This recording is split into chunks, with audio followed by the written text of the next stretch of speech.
My name is Sarah Martinez. I'm 32 years old. And I discovered that family loyalty has its limits when my own mother walked into a police station with a folder full of fabricated evidence against me. Officer, my daughter has been involved in suspicious activities. My mother's voice echoed through the precinct's waiting area. She can barely pay her bills, lives in squalor, and I believe she's doing illegal things to survive. She was standing at the front desk of my own precinct, clutching her expensive purse against her designer coat, speaking to officers who worked under my command every single day. The irony bracelet I wore, a gift from my police academy graduation, would soon catch the harsh fluorescent light as my hands trembled with disbelief. 30 minutes later, 2 uniformed officers knocked on my apartment door to inform me I was under investigation for criminal activity. These officers had no idea they were speaking to Chief Detective Sarah Martinez, and I couldn't blame them since I was off duty, wearing my old college sweatshirt and pajama pants, looking nothing like the polished professional who commanded their respect at work. But what my mother was about to discover at the police station would shatter everything. She thought she knew about the daughter she had dismissed and neglected for over 3 decades, never bothering to learn who I had actually become. The knocking at my door started soft, then grew more insistent. I glanced at the clock on my microwave to 7:23 a.m. on what should have been my day off. Through the peephole, I saw 2 uniformed officers standing in the hallway of my modest Queens apartment building. My stomach dropped. In 6 years of law enforcement, I knew that cops at your door this early usually meant someone was dead or someone was in serious trouble. I opened the door, still clutching my morning coffee. Graying temples looked me up and down with professional assessment. Sarah Martinez. Yes, that's me. I'm Officer Davidson. This is Officer Chen. We need you to come with us to the precinct for questioning. The coffee mug slipped from my fingers, shattering against the floor.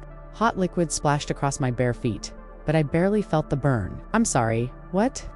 Officer Chen stepped forward, her voice gentler. We need to bring you in. My mind reeled.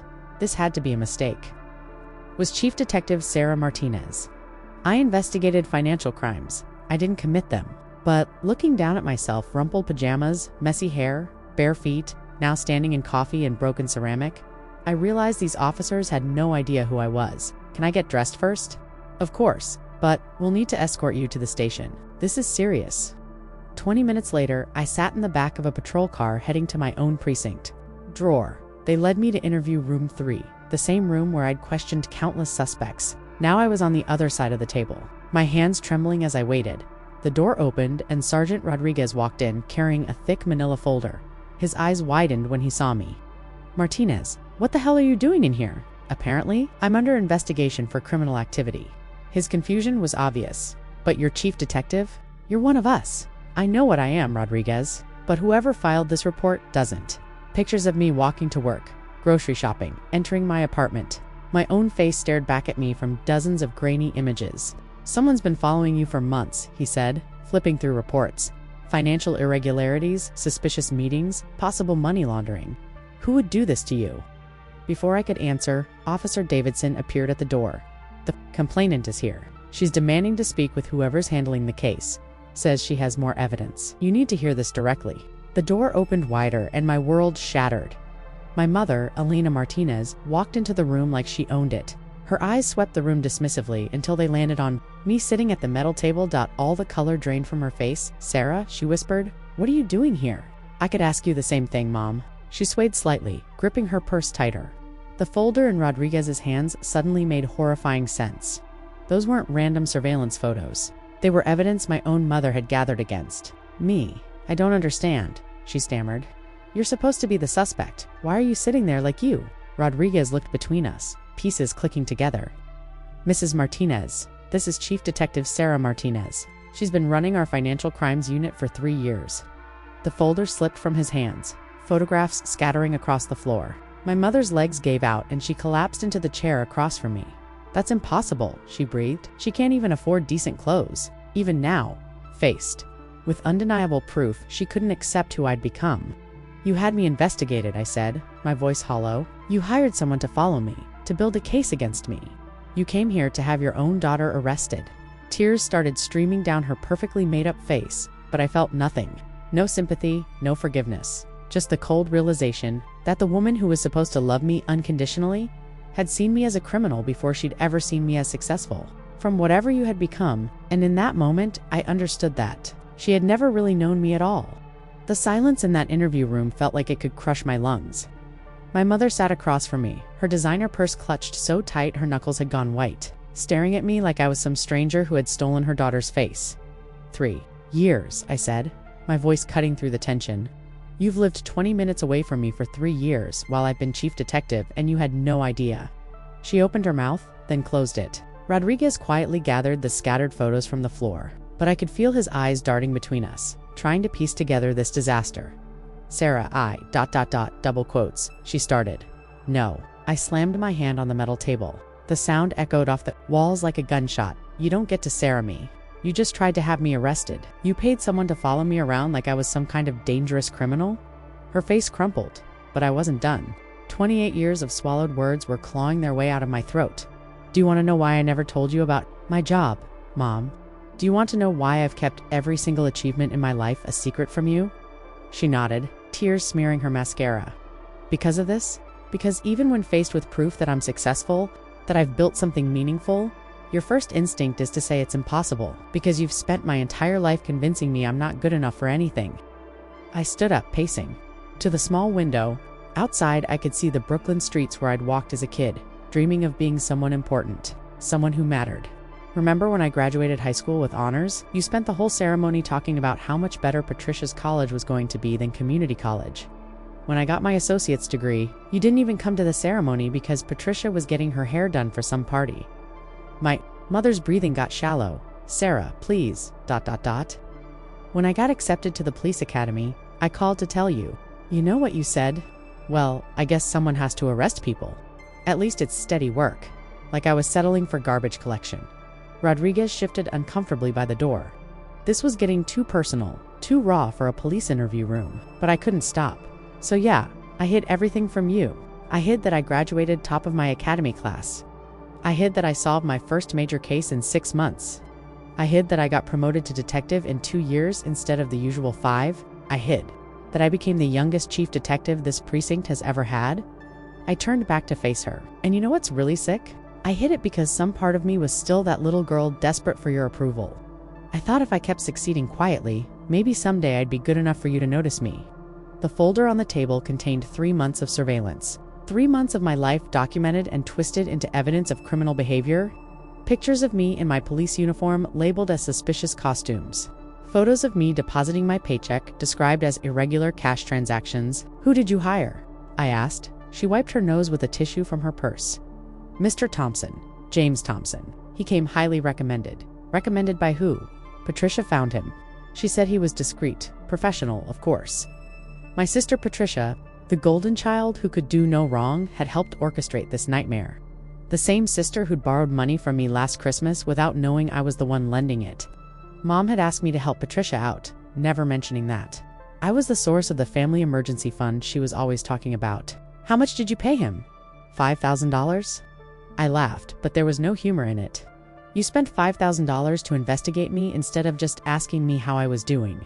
You hired a stranger to follow your own daughter around? Like a stalker. Sarah, I was worried about you. You never call, you never visit. Because every time I do, you spend the whole time telling me about Patricia's latest success or asking why I can't be more like her. Because you look at my small apartment and my simple clothes and you see failure instead of choice? I sat back, down, exhausted. I live modestly because I'm saving money. I wear simple clothes because I spend most of my time in uniform. I work weird hours because crimes don't happen on a 9-to-5 schedule. She stared at the photos scattered on the table. One showed me helping Mrs. Chen from my building carry groceries upstairs. The investigator's report described it as suspicious contact with elderly target, possible financial exploitation. I don't understand, she whispered. If you're so successful, why do you live like ... Like what? Like someone who doesn't need to prove anything to anyone? Like someone who's secure enough in herself that she doesn't need designer clothes and expensive cars to feel worthy?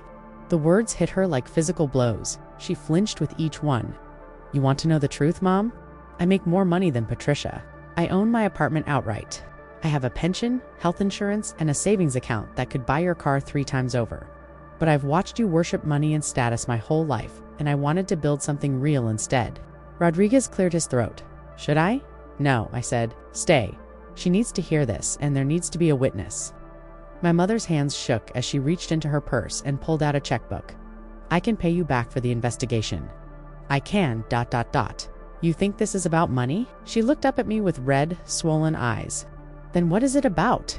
It's about the fact that you trusted a complete stranger's word over giving me a conversation. It's about the fact that even now you're looking for ways to fix this with money. Instead of asking yourself why you did it in the first place, the radio on Rodriguez's belt crackled. Another emergency somewhere in the city. Another family in crisis. But this time, the family in crisis was mine, and I was starting to realize that maybe it always had been. My hands were still shaking when Rodriguez left us alone in the interview room. The fluorescent lights above buzzed like angry insects, and I could hear the familiar sounds of the precinct beyond the door. Phones ringing, keyboards clicking, the coffee machine gurgling in the break room where I ate lunch every day. Sarah, my mother said, her voice barely above a whisper. I need you to understand why I did this. I leaned back in the metal chair, crossing my arms. I'm listening. She pulled more papers from her purse. Bank statements, credit reports, phone records, all mine. All obtained illegally by her private investigator. Mr. Thompson showed me these. He said your bank account showed irregular deposits, cash transactions that didn't make sense. He said people in financial trouble often turn to crime. I grabbed the papers, scanning them quickly. My stomach dropped. These weren't just surveillance photos and made-up reports. This man had somehow accessed my actual financial records. Mom, this is identity theft. This investigator committed federal crimes to get this information. Her face went pale. What do you mean? Bank records, credit reports, phone bills? You can't just get these legally. He hacked into my accounts or bribed someone or forged documents. Either way, he's a criminal. I stood up and walked to the door, opening it to call for Rodriguez. When he came back, I showed him the documents. We need to open an investigation into James Thompson immediately. This goes way beyond a family dispute. Rodriguez whistled low. Jesus, Sarah, this guy has everything. Social security records, employment, history, medical information. How the hell did he get all this? My mind was racing now, shifting into detective mode. Run his name through our database. Check for other complaints, other cases. If he's doing this to me, he's doing it to other people. While Rodriguez made the calls, I turned back to my mother. How did Patricia find this guy? She said a friend recommended him. Someone who used him for a cheating spouse case. It's the friend's name? My mother hesitated. I don't remember. Patricia handled everything. You don't remember, or you never asked. She looked down at her hands. I never asked. I pulled out my phone and called Patricia directly. It rang twice before her familiar voice answered. Sarah, why are you calling me? Is everything okay? I need to know where you found James Thompson. Silence. Then who? The private investigator you recommended to Mom. The one she hired to follow me around for 3 months. More silence. I could practically hear the gears turning in her head. Patricia, I'm sitting in a police station right now. Mom just tried to have me arrested based on his fake evidence. Where did you find him? I got his number from a flyer. At the grocery store, my blood went cold. A flyer. You recommended a private investigator to Mom based on a grocery store flyer? Sarah, I was just trying to help. Mom was so worried about you. Help with what? What exactly was Mom worried about? I heard Patricia take a shaky breath. She said you'd been acting strange, secretive. She was afraid you were in some kind of trouble. And instead of suggesting she talk to me, you gave her the number of some random guy from a grocery store flyer. We thought maybe you were too proud to ask for help if you needed it. Rodriguez came back into the room, holding a printout. His expression was grim. Sarah, we've got a problem. James Thompson isn't just a scam artist. He's running a full operation. We found 6 other families who've filed complaints against him. In the last year, all similar stories. He approaches family members who are worried about someone, offers his services, then creates fake evidence to keep them paying. My mother's face went ashen. What do you mean? Fake evidence? He takes real surveillance photos and mixes them with fabricated reports, Rodriguez explained. He uses basic information to create official-looking documents. In one case, he convinced an elderly woman her son was dealing drugs. She paid him $15,000 over 8 months. I felt sick. How many other families has he destroyed? We're still counting, but Sarah, there's more. The bank records he showed your mother, they're fake. He took your real account numbers and created false statements showing irregular deposits. I sank back into my chair. So not only did my mother try to have me arrested, she did it based on completely fabricated evidence. My mother started crying again, but this time it was different. These weren't tears of confusion or embarrassment. These were tears of horror. Oh my God, she whispered. What have I done? You've been conned, I said flatly. Both of you. Patricia found a criminal on a grocery store flyer, and you paid him $5,000 to destroy your daughter's life. Rodriguez cleared his throat. There's something else. Thompson's been using these family disputes to gather personal information for identity theft rings. He targets people from wealthy families, assuming they have good credit and assets worth stealing. The implications hit me like a truck. He wasn't just scamming Mom, he was using her to get access to me.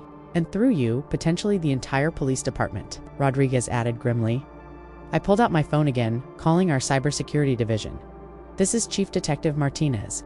I need an immediate security audit on my accounts and access credentials. Possible compromise by hostile actor.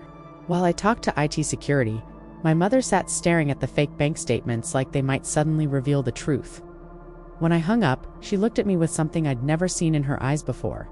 Fear. Sarah, what's going to happen? To me, am I going to be arrested? For what? Being stupid enough to trust a criminal?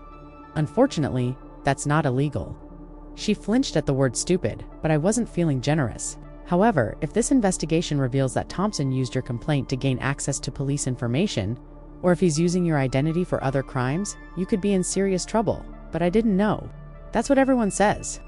When they realize they've been helping criminals, Rodriguez's radio crackled again. All units, be advised, we have a possible identity theft ring operating in the borough. Suspect James Thompson is considered armed and dangerous. Armed and dangerous. The man my mother had trusted with her daughter's life was now the subject of a manhunt, and somewhere out there, he had enough information about me to destroy not just my life, but potentially compromise every case I'd ever worked on. The investigation, I thought was about family dysfunction, had just become something much more dangerous. The next 2 hours felt like drowning in slow motion. I sat in the break room of my own precinct, watching my colleagues treat me like a victim instead of their superior. Detective Mills brought me coffee without being asked. Sergeant Rodriguez kept checking on me like I might disappear. Captain Harrison himself came down to brief me on the manhunt for James Thompson. We've got teams checking his last known address, Harrison said, settling into the plastic chair across from me. But Sarah, I need to ask, how much personal information did your mother give him? I looked through the glass window at my mother, who was giving her statement to Detective Torres. She looked small and fragile in the harsh fluorescent lighting. Nothing like the intimidating woman who had controlled my childhood. Everything, I said. My full name, address, work schedule, financial concerns. She even gave him Patricia's contact information in case he needed additional family perspective. Harrison winced. Any chance she mentioned your job? She didn't know what my job was until 30 minutes ago. My phone buzzed with a text from Patricia. Mom told me what happened. I'm coming to the station. I showed the message to Harrison. My sister's on her way. The one who found Thompson's flyer. Good. We need to talk to her too. 20 minutes later, Patricia burst through the precinct doors like a hurricane in designer heels. She was everything I wasn't. Tall, blonde, perfectly put together even in crisis. Her expensive coat swished as she demanded to know where the family emergency was happening. When they brought her to the break room, her eyes went wide, seeing me in my police uniform. Sarah, what are you wearing? Is this some kind of costume? Party. I stared at my sister, this woman I'd shared a house with for 18 years, and realized she was just as clueless as our mother. This is my uniform, Patricia. I'm a police detective. She laughed nervously. Very funny now. Seriously, what's going on? Mom called, crying about some investigation in criminals, and I don't understand any of it. Sit down. Something in my tone made her obey immediately. Harrison introduced himself and explained the situation while Patricia's face went through several stages of disbelief. That's impossible, she said when he finished. Sarah works at some little office job. She lives in a tiny apartment. She drives a 10-year-old car. Patricia, I said slowly, what do you think I do for work? She waved her hand dismissively. I don't know. Administrative something? Filing papers. Mom said you never wanted to talk about it because it was boring. I never wanted to talk about it because every time I tried, you and Mom would change the subject to talk about your life instead. Her mouth opened and closed like a fish. But you're always broke. You never have money for nice restaurants or shopping trips. I'm not broke. I choose not to spend money on things that don't matter to me. Harrison cleared his throat. Ms. Martinez, we need to talk about where you found James Thompson's contact information. Patricia dug through her purse and pulled out a crumpled flyer. Here, I kept it in case anyone else needed a private investigator. I looked at the flyer and my blood pressure spiked. It was clearly a cheap print job, full of spelling errors and vague promises. The kind of thing that should have screamed, scam to anyone with half a brain. Patricia, This thing looks like it was made by a 12-year-old. How could you possibly think this was legitimate? I don't know, she snapped. Mom was so worried about you, and I thought maybe you were in some kind of trouble. You're always so secretive about everything. I'm secretive? Or do you just never bother to ask? What's that supposed to mean? I stood up, pacing to the window. When was the last time you asked me how I was doing? Not about money, not about why I can't afford something you want to do, but actually asked about my life. She was quiet for a long moment. We talk all the time. No, you talk. I listen. There's a difference. Harrison watched this family drama unfold with the expression of someone who'd seen too many broken relationships in his career. Ladies, we need to focus on the criminal investigation here, right? I said, turning back to Patricia. This flyer, where exactly did you find it?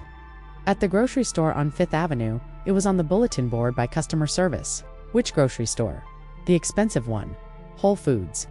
I felt something click in my brain.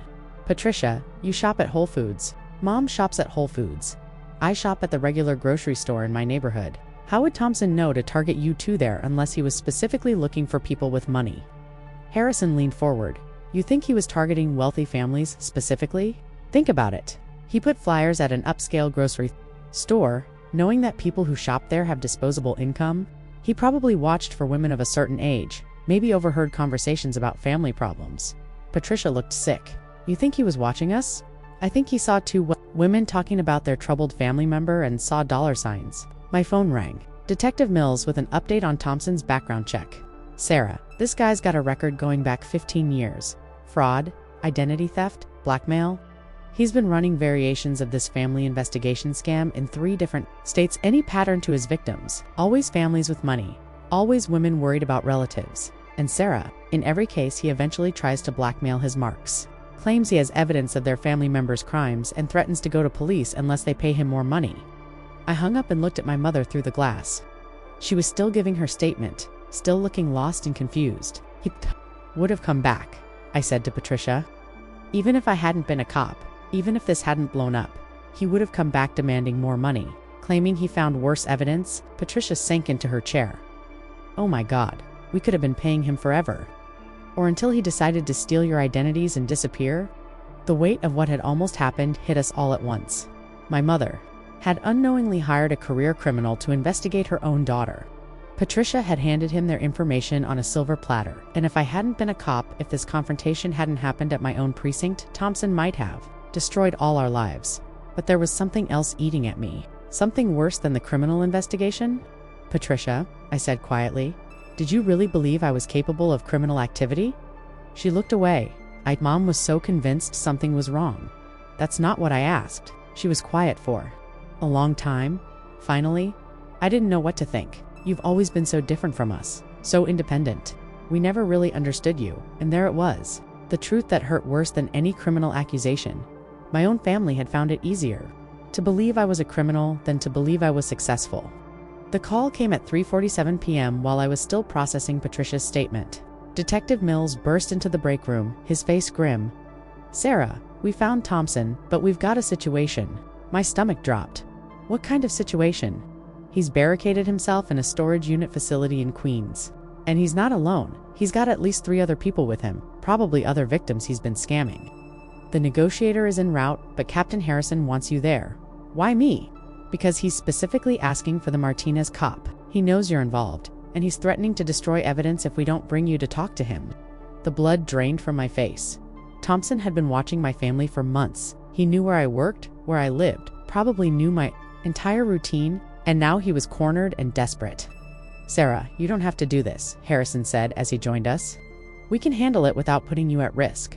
But I was already grabbing my vest from my locker. No. If he has information about other victims, if he's holding people hostage because of my family's mess, then I'm going. The drive to Queens felt like the longest 20 minutes of my life. I sat in the passenger seat of Captain Harrison's car, watching my neighborhood blur past the windows. These were streets I'd walked as a kid, dreaming about becoming someone important. Now I was racing through them as a hostage negotiator's backup plan. The storage facility was surrounded by squad cars, their red and blue lights painting the concrete buildings in harsh colors. I could see the SWAT team positioning themselves behind vehicles, rifles ready. In the center of it all was Unit 47, where James Thompson had made his last stand. Detective Martinez, the lead negotiator, a woman named Sarah Chen, approached. As I got out of the car, he's been asking for you specifically for the last hour. Says he'll only talk to the cop whose family tried to destroy her. My hands clenched into fists. Even now, even cornered and facing prison, Thompson was trying to manipulate the situation. What's he saying about the people with him? Claims they're clients, not hostages. Says they're there voluntarily because they're afraid of being arrested too. But Sarah, we've identified at least 2 of them as missing persons from other jurisdictions. The weight of it hit me like a truck. Thompson hadn't just scammed my family, he'd been doing this for years, destroying families and kidnapping people who got too close to the truth. I need to see the setup before I go in there. They showed me the tactical layout on a tablet. The storage unit was at the end of a dead-end corridor with no back exit. Thompson had chosen his position well. Anyone approaching would be completely exposed. He's got security cameras inside, Chen explained. We can see him and 3 other people, but we can't tell if they're restrained or if he's armed. I studied. The feed on the small screen, Thompson was a thin man in his 50s, wearing a cheap suit and pacing back and forth. The 3 people with him sat on the floor against the far wall, 2 elderly women and a middle-aged man. They looked terrified. Those are his victims. The women paid him a combined $30,000 over 6 months to investigate their children. The man's story is stranger. Thompson convinced him his wife was cheating and then blackmailed him when he couldn't find any evidence. My radio crackled. This is Thompson. I want to talk to Martinez. Just her. No weapons, no backup. Or I start destroying evidence that could help a lot of families get their money back. Captain Harrison looked at me. Sarah, this is your call. But if you go in there, ... double quotes. I know the risks. But I also knew something else. Thompson had specifically asked for me because he thought I was vulnerable. He'd watched my mother try to destroy me, seen my family's dysfunction up close. He probably thought I was emotional unstable, easy to manipulate. He was about to learn how wrong he was. I stripped off my vest and weapon, handing them to Harrison. Give me a wire and a backup plan. What kind of backup plan, if I'm not out? In 30 minutes, come in hard. Don't negotiate, don't wait. These people have been through enough. The walk down that storage unit corridor felt like walking toward my own execution. My footsteps echoed off the concrete walls, and I could feel the weight of every weapon pointed in my direction from behind me. Thompson was waiting at the entrance too. Unit 47, his thin frame silhouetted against the harsh fluorescent lighting. Inside, Detective Martinez, he said, his voice smooth and practiced. Thank you for coming. I think we have a lot to discuss. I stepped into the unit and he immediately rolled the metal door halfway down behind me. Not closed, but low enough that the SWAT team couldn't get a clear shot. The space was cramped and filled with boxes, filing cabinets, and computer equipment. This wasn't just a hideout, it was his entire operation. These are my friends, Thompson said, gesturing to the 3 people against the wall. Mrs. Chen here paid me $20,000 to find out if her son was using drugs. Turns out he wasn't, but she's grateful for the peace of mind, aren't you? The elderly Asian woman looked at me with pleading eyes. She was clearly terrified, but trying not to show it, and Mr. Rodriguez hired me to investigate his wife's supposed affair. When I couldn't find evidence of cheating, he realized how much he trusted her after all. Didn't you, Miguel? The man nodded quickly, but I could see sweat beading on his forehead. They're here because they understand that my work helps families, Thompson continued. Just like I was helping your family. I looked around the unit, taking in the surveillance equipment, the fake documents scattered across tables, the photos of dozens of different people taped to the walls. This isn't about helping families, I said quietly. This is about destroying them. Thompson's practiced smile faltered slightly. Your mother came to me because she was worried about you. I provided her with information. You provided her with lies, did I? Are you really the perfect daughter she thought she was hiring me to prove you weren't? The question hit me like a physical blow, because there was truth in it, and he knew it. I wasn't perfect. I had kept secrets, had hidden my success, had chosen distance over confrontation with my family, but that didn't make me a criminal. My mother hired you because my family has never learned how to communicate with each other, I said. You took advantage of that dysfunction and turned it into a weapon. I gave her what she wanted, proof that her instincts about you were right. No, you gave her lies designed to keep her paying you. I took a step closer and Thompson's hand moved toward something behind his back. Don't, I said sharply. Whatever you're thinking, don't. This ends now. Detective Martinez, he said, his voice losing its smooth confidence. I think you're underestimating your position here, but I wasn't, because while he'd been talking, I'd been counting the computer hard drives that probably contained evidence of dozens of other crimes. counting the filing cabinets full of stolen personal information, counting the ways this man had destroyed families like mine, and I'd realized something else. The 3 people against the wall weren't hostages, they were witnesses. "Mrs. Chen," I said, not taking my eyes off Thompson. "How long have you been in this storage unit?" "Since yesterday morning," she whispered. "And you, Mr. Rodriguez?" 2 days. Thompson's face went pale as he realized what I was doing. "They're not here voluntarily," I continued, loud enough for the wire to pick up clearly. "They're being held against their will. That makes this kidnapping now. Wait a minute, ... And the surveillance equipment, the stolen financial records, the fake documents, that's federal racketeering." Thompson's hand moved faster toward whatever he had hidden.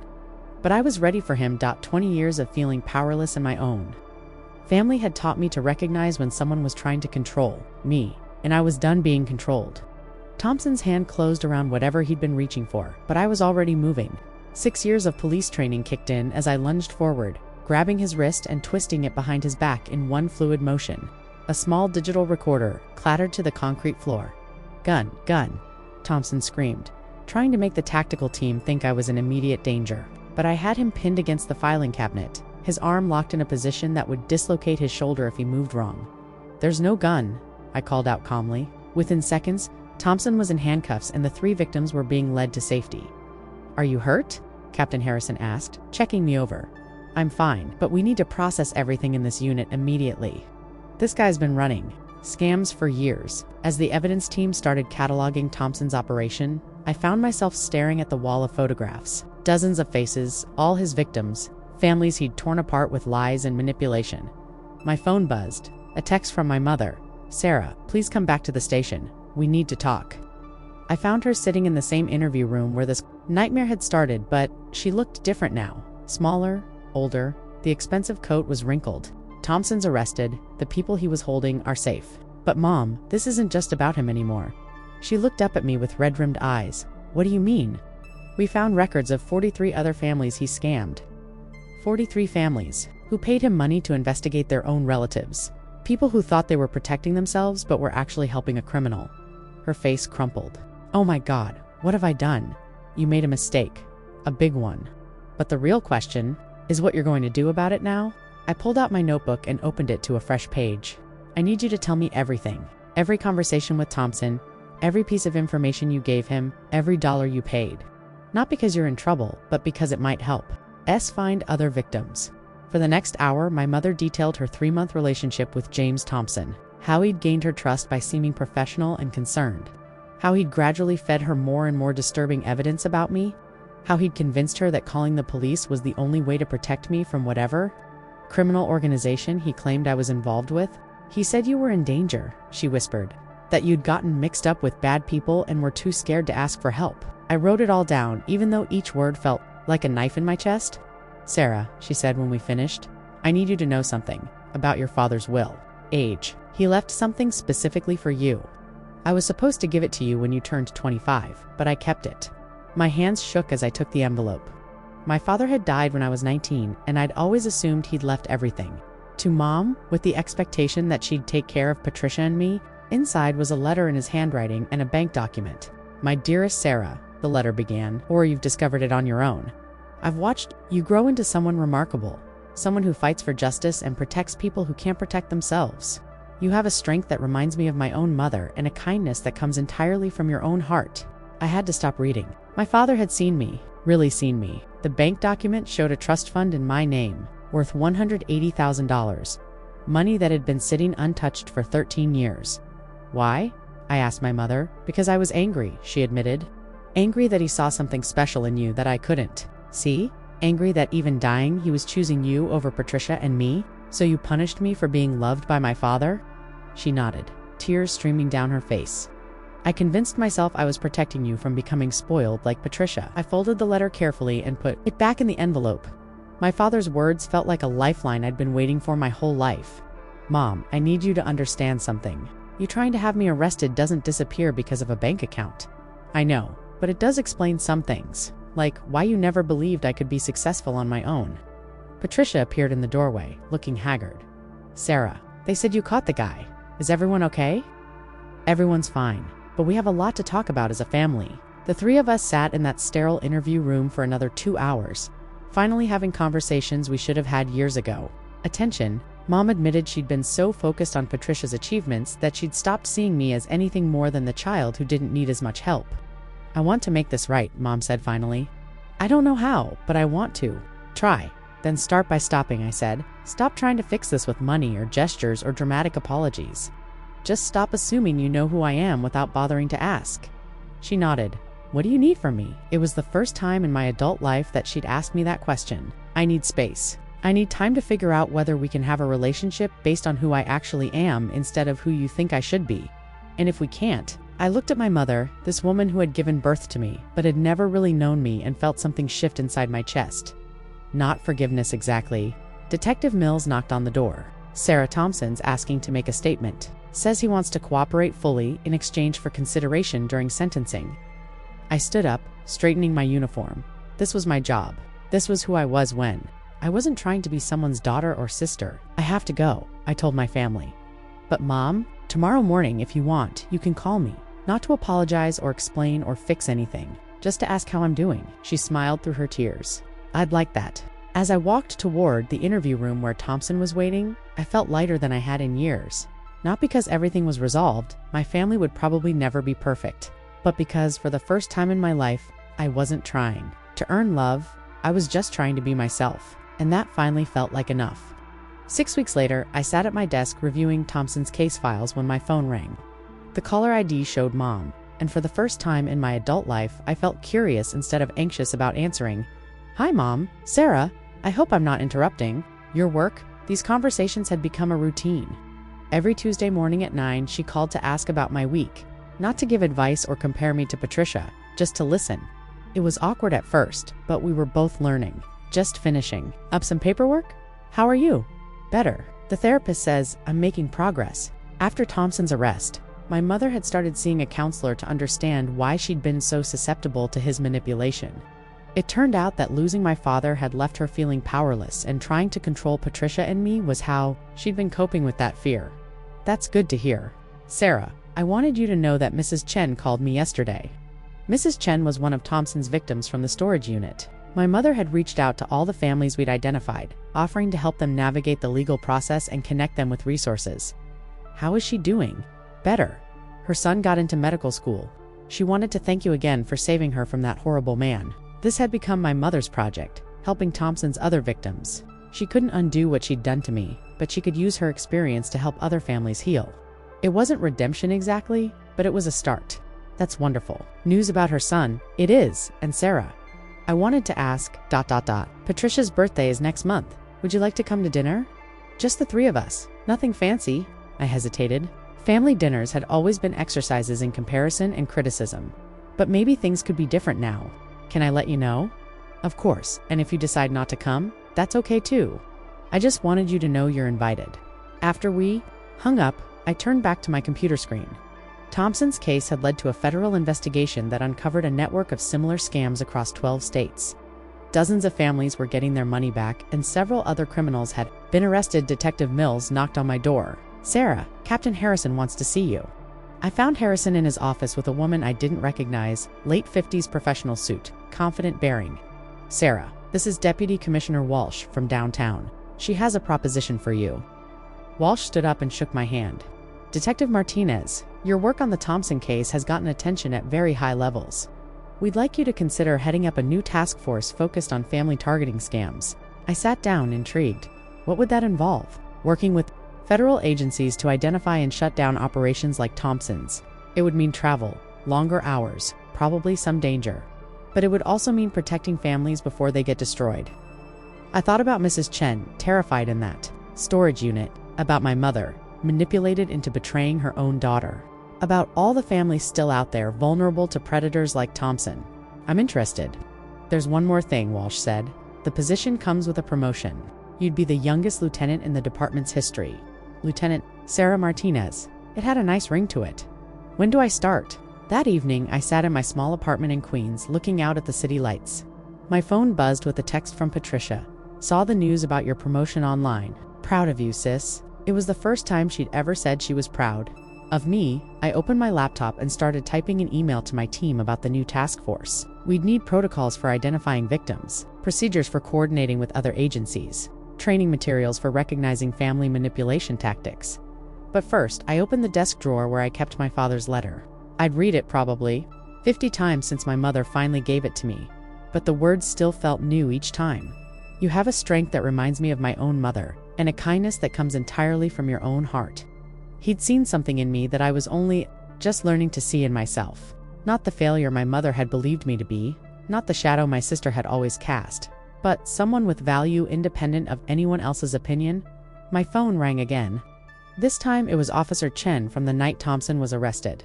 Lieutenant Martinez, I hope you don't mind me calling. Not at all. And it's still detective for another week. She laughed. I wanted to let you know that Mrs. Rodriguez got her money back from Thompson's accounts. All of it.